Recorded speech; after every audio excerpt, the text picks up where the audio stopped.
This is Podco Media Networks. It's the Innovation Podcast with Mark Reed Edwards and Garnett Harriman. Let's start the show. Hi, it's Mark. We're back with John Finley, this time sustainability and the response they've gotten from consumers. It's a fascinating story. So let's get right back to it. Yeah, so most of our products are at least 80%, not everyone, but most of them are at least 80% recycled poly, and that recycled poly is made out of water bottles. Oh, excellent. Yeah, and the amount of waste we use in this world is just unbelievable, and we've got to do something about it. So we take this very seriously. When I was in China working with some companies that made fabric, and the pollution involved in making fabric and dyes and stuff is really something else. So the more we can be eco-friendly and sustainability focused, something we really need to do. And there's a lot of other brands. Allbirds is doing an excellent job of that. So we want to be a part of that movement. I think it's something really critical.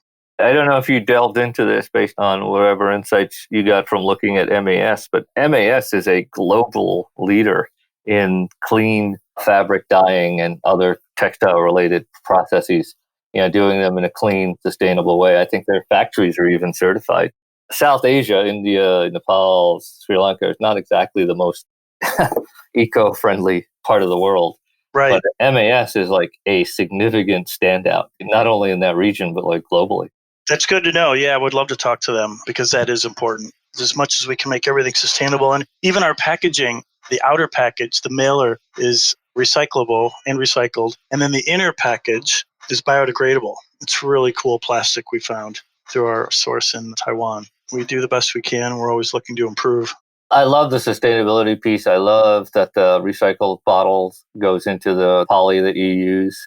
I'm curious if you guys have brainstormed other ways to leverage that piece of the story, like a giving campaign or something related to cleaning the ocean or getting rid of bottles around the world or whatever. Is there an angle there that you think could be useful in the future? In the future, yeah, we thought about that. And, someday when we grow up, we'd like to be a B Corp, which is a certified sustainable company, but that will take a while.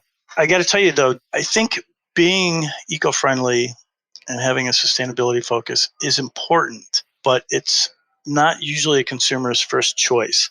They still, they like the overall story, but of course they still want a great product at a great price. And then they say, they're really glad that it's, eco-friendly. With some people, it's their first choice, but not everybody. So, it's important to us, but how we market it depends on the group that we're reaching out to. Yeah, I would imagine that there's probably an overarching brand strategy, and then there's probably, a half dozen or more micro strategies or tactics below it. Exactly. And those are the messaging that we're working on refining all the time. Who are your two colleagues? Do you want to give them a shout out? The female managers that you have on board helping with the brand and with the brand story? Yeah, sure. Grace Chang is our creative director. Orlila Winters, our head of marketing. And they're just really, really awesome. I'm really excited to be working with them. What industries do they come out of? Are they both apparel and fashion people? Or Grace is a tech e-commerce entrepreneur, also fashion designer. She did most of the photography you've seen that we've been doing a lot of updated photos in the last few months, several months actually. Orly is from the agency side. She's worked with HBO, Absolute, Clinique, Kraft, a whole bunch of brands. It's been really great working with them. It's one thing for me as some middle-aged guy to have this sort of crazy idea, but to have them help bring it to life is really something special. How did you recruit them? Were they in your network or did they come from a headhunter? Or? I met Grace through one of our advisors, Preston, that also introduced me to you. Oh, okay. He's been a huge help. And then Orly, I reached out to this organization called Movement. It's about body positivity. And we donated a whole bunch of tops for one of their Dare to Bear rallies, if you will, several months ago in San Francisco. I was talking to one of them, Jessie there. I was saying, I really need a branding person. Love to talk to someone. And she introduced me to Orly. And Orly's just been awesome. So yeah, just networking. Always networking. Sure. Yeah. Sure. Mark, was there something you wanted to ask our esteemed guest? Yeah, it's a good transition to, you were talking about your marketing folks, and I have some questions about marketing. Sounds good. What do you hope the name Underalls sparks in someone's mind? Today, it's going to be different than it will be in a few years, right? Yeah. But today it's like with me, it's just like, oh, I remember those. My mother wore them. And when I was a kid, I remember the ads. There are going to be people, women that remember their mothers wearing it, their grandmothers wearing it, or seeing the ads on TV. They may not have worn them at all because they were too young. And of course, there are people that remember them and wore them. But just a good feeling, just like, oh yeah, that's sort of cool. That was fun. That was a fun brand. Just a warm feeling, for lack of a better term. But we'll develop that and expand our audience as we grow. Yeah. I think there's a difference between nostalgia and retro. Nostalgia is trying to harken back to what it felt like in the 70s or the 80s when Underalls was huge. And I think retro is trying to get some of the feel of it, but in a context that is modern, that is contemporary. Do you agree with that? I haven't thought about that, but yeah, I do. And I think we're going more for the retro. It's sort of like when the Beetle was revived several years ago. The people that were buying it the second time around were mostly young people, but it was a classic car. So we want to mix that. We want to have that retro feeling, but be modern with our products and our sustainability and all that. So what's the brand equity you think that is carried over from the 70s and 80s? I think anybody who wasn't around then maybe doesn't know and should go on YouTube and realize what a cultural phenomenon Underalls was. Huge. Shows your underalls and all that from that period was, I think, a cultural phenomenon. What equity has carried over from that and has helped you relaunch? It's going to be up to us, right? How we use it and how much we use it. Again, I don't want to be the retro brand, but I do want that to be an asset. If you remember, at the end of the ads, it had the butt that went ding, ding. Every guy investor I talked to, that's what they remember. That was the only thing I remembered until you guys started talking about some of the other details. Yeah, there's a lot of other things that they like the buses. Exactly. But the point is, that wouldn't be appropriate today. But what we can do is make that inclusive, make that butt, different sizes and colors and all sorts of things and update it and also poke fun at ourselves. A lot of these yoga brands, and we don't want to be a yoga brand, but that's where we're starting. But a lot of these yoga brands take themselves so seriously. We're going to poke fun at ourselves and we're going to take the old ads and have a good time with it.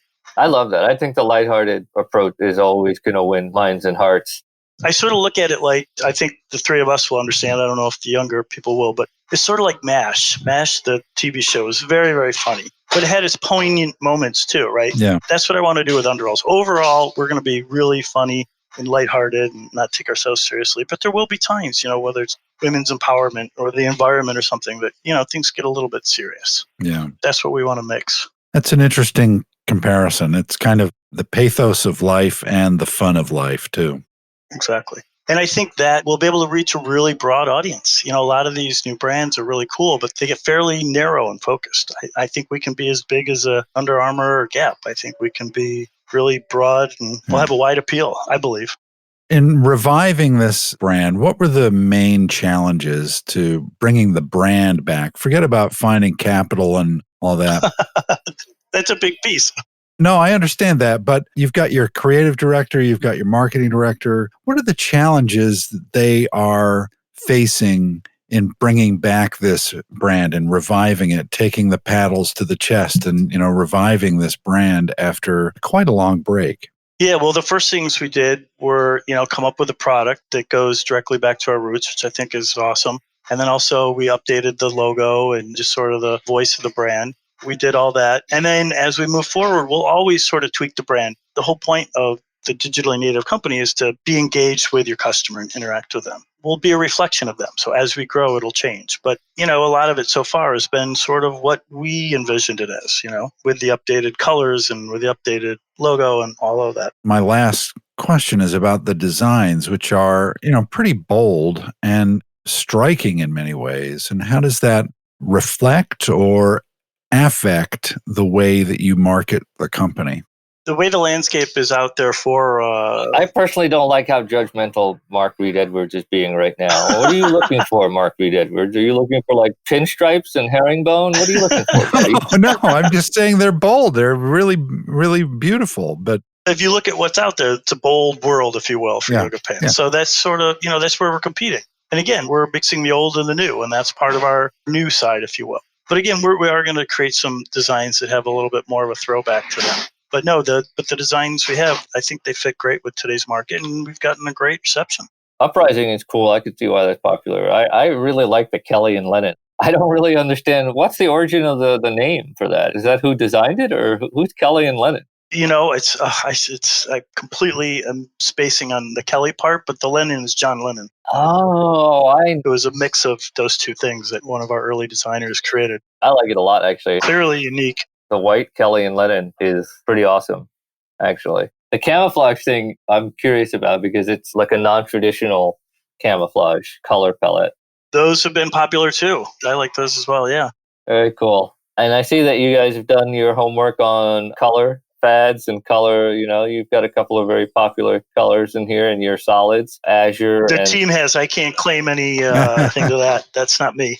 You've talked about empowerment, you've talked about inclusion, you've talked about body positivity. One of the companies where I'm a co-owner, I've spent a lot of time thinking about this and learning about this, especially the body positivity part. My hat's off to you on anything you can do to move the needle on that piece in particular, the body positivity. Seems like you got a good chance to do that.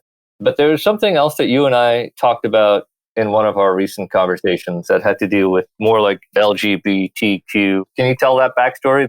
It's pretty simple. She's just simply a friend of Grace's, of our creative director. And she's a transgender model. I think she's beautiful. She was just in Playboy last month, and she did us a favor and was willing to be a model for us. And I think she looks great. Grace is good friends with her. They've known each other for a long time.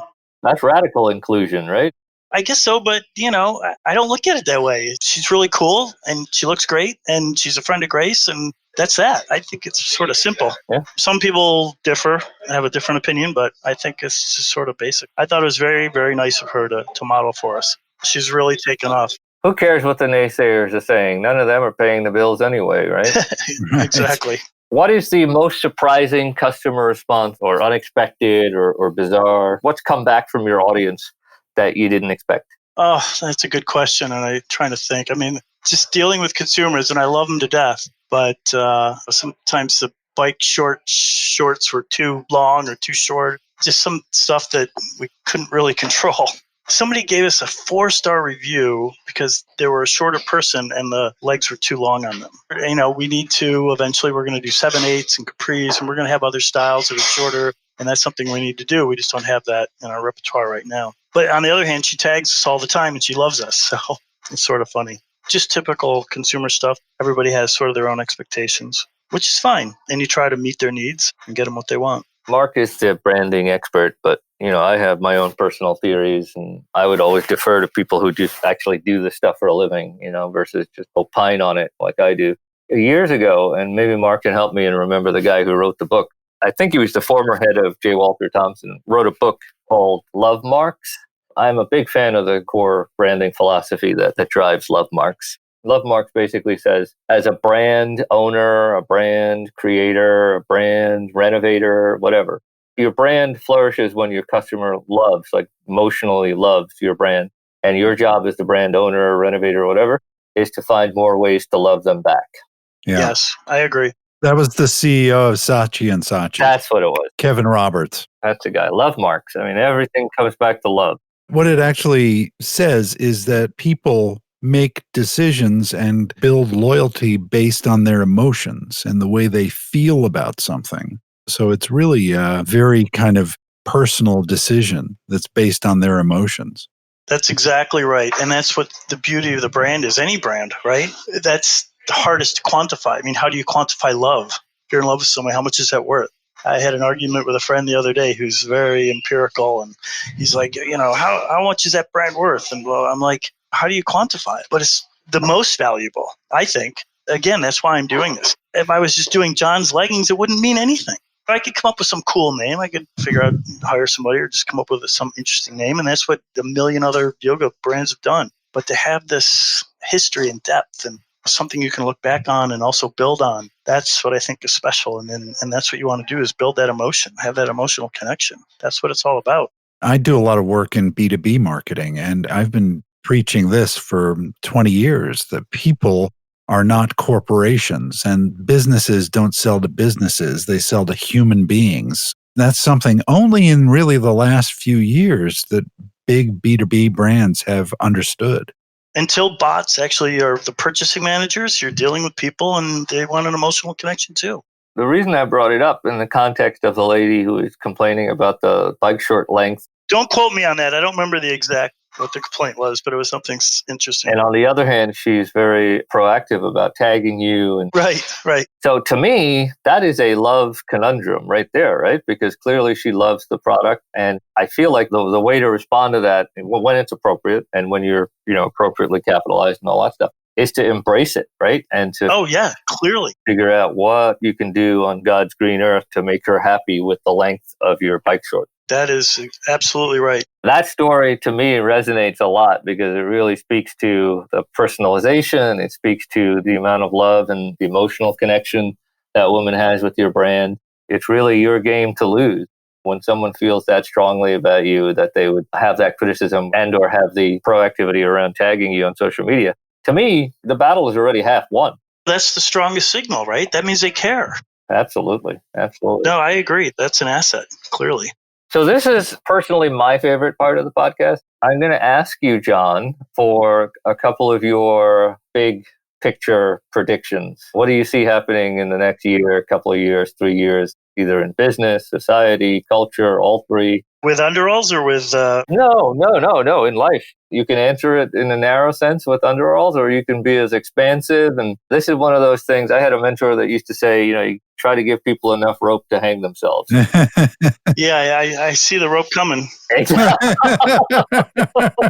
You can take as little rope or as much rope as you see fit. I have no idea. I've been so focused on this. I hate to cop out, but I've been so focused on Underalls. I mean, if you're going to do that, then I will ask you a question. But I will just say that what little I've watched the news, it's sort of all over the place, and things can get it can get really good. I mean, there's a lot of cool things going on with technology, and there's a lot of ways that we can improve people's lives, and then there's a lot of fighting and wasting time, and it's disheartening. I'm going to ask you a couple of quick questions then. And one of them may be a trick question. Not all of them. Every one of Garnett's questions is a trick question, by the way. Yes, I do know him well enough to know that. What's going to happen in the stock market during a presidential election year? It's going to be volatile. That's it. That's my answer. Do you have a prediction for who's going to win? No, we don't really know who's running, and there's too many variables, and I don't have a prediction. No, but I think it's going to be close. Historically, you could just bet the incumbent and have better than average odds of winning. Yeah, no, you're right. But this is a unique incumbent, I would argue. That's one way to put it. So we've been speaking with John Finley, who is the CEO of Underalls, which is a brand that traces its roots back to the 70s. And John is masterminding the revival of the brand and modernizing it and taking it to digital natives, trying to make a go of it. And the website is underalls.com. That's underalls.com. We wish you the best, John. Thank you both. It's been a lot of fun. I appreciate it. Thanks for joining Garnett and Mark on the Innovation Podcast. Visit theinnovationpodcast.co to subscribe and listen to other episodes.